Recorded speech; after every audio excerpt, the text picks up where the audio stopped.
সর্বমঙ্গলা মন্দিরটি প্রাণসাগরের উত্তর দিকে সর্বমঙ্গলা গ্রামে অবস্থিত। মন্দিরটির সামনে একটি ঘাট বাঁধানো পুকুর আছে এবং দক্ষিণ দিকে সর্বমঙ্গলা বাজার। সর্বমঙ্গলা প্রকৃতপক্ষে দেবী মঙ্গলচণ্ডী। এই মন্দিরে মঙ্গলচণ্ডীর মূর্তি ছাড়াও আছে দুপাশে সরস্বতী, মাঝে নারায়ণ মূর্তি, মহাদেবের মূর্তি, যে মহাদেব 10 হাত বিশিষ্ট। দুর্গার ভাঙা মূর্তি যা পুকুর থেকে পাওয়া গেছে। মন্দিরের আশেপাশে অনেক কোষ্ঠী পাথরের ভাঙা মূর্তি পড়ে আছে। এই মন্দিরের সামনে একটি গাছের নিচে একটি গণেশের ভাঙা মূর্তি আছে। কাছেই 6-7টি যার সঙ্গে বেহুলা লক্ষিন্দরের কাহিনী জড়িত আছে বলে লোক প্রচলিত। আনুমানিক 14দশ শতাব্দীর কোনো এক সময়ে ইচাহাক চৌধুরী পিতা নানাহার চৌধুরীর পূর্বপুরুষেরা এই মন্দিরটি নির্মাণ করেন। বর্তমানে চৌধুরী পরিবারের লোকজন এই মন্দিরের তত্ত্বাবধায়ক। শ্রী উদয় চক্রবর্তী পিতা মনোরঞ্জন চক্রবর্তী বংশ পরম্পরায় প্রায় 50 বছর ধরে এই মন্দিরের পূজা করছেন। মন্দিরের ভিতরে একটি কুয়ো ছিল। এই কুয়োটিতে ফুল, বেলপাতা ইত্যাদি ফেলে দিলে সেগুলি মন্দিরের সামনে অবস্থিত পুকুরে ভেসে উঠত। বর্তমানে এই কুয়োটি সিল করা আছে।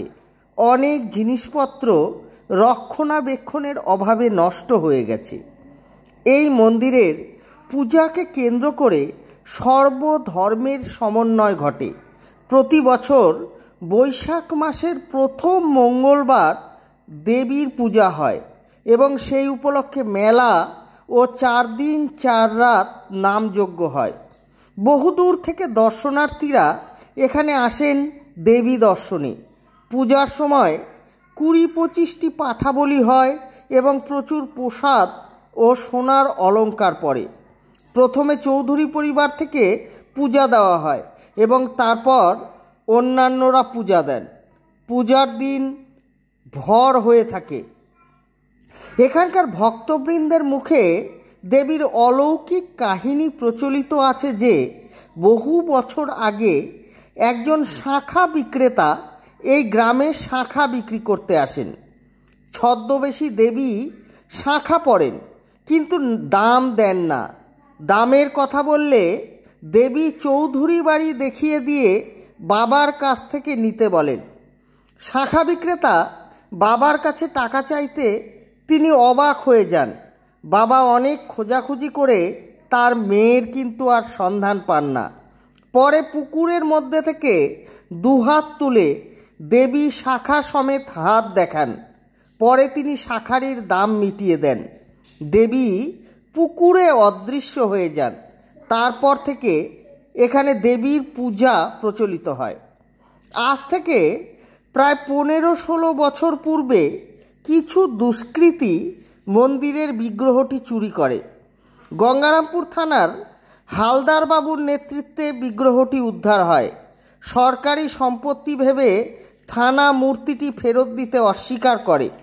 পরে অলৌকিক কিছু ঘটনা থানায় ঘটতে থাকলে থানা তা রাখতে অস্বীকার করে এবং পূজা কমিটিকে মূর্তিটি ফেরত দেয়।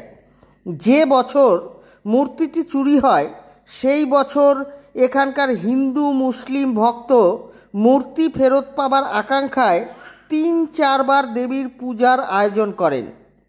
মূর্তি হারিয়ে যাবার পর চৌধুরী পরিবারের বড় মেয়ে আলেয়া বিবি 19 দিন বোবা হয়েছিল। মূর্তি ফেরত পাওয়ার পর সে পুনরায় কথা বলতে শুরু করে। শোনা যায় প্রায় 100 বছর আগে মাখন সাধু, যিনি পুরোহিত ছিলেন, এখানকার মূর্তি আধ্যাত্মিক মতে চুরি করে মালদা শহরের অদূরে সর্বমঙ্গলায় স্থাপন করেছিলেন। যা হোক, জাতি ধর্ম বর্ণ নির্বিশেষে এখানকার মানুষ এই দেবীকে শ্রদ্ধা ভক্তি করেন। কায়মনোবাক্যে এই দেবীর কাছে যে ব্যক্তি প্রার্থনা করেন দেবী তার মনস্কামনা পূর্ণ করেন। দেবী পূজা উপলক্ষে অনুষ্ঠিত মেলায় জাতি ধর্ম নির্বিশেষে সকলে আসেন পুণ্য সঞ্চয়ের জন্য। বালুরঘাট রায়গঞ্জ রাস্তায় বা বালুরঘাট মালদহ রাস্তায় গঙ্গারামপুরের পরেই ফুলবাড়ি স্টপেজ। সেখান থেকে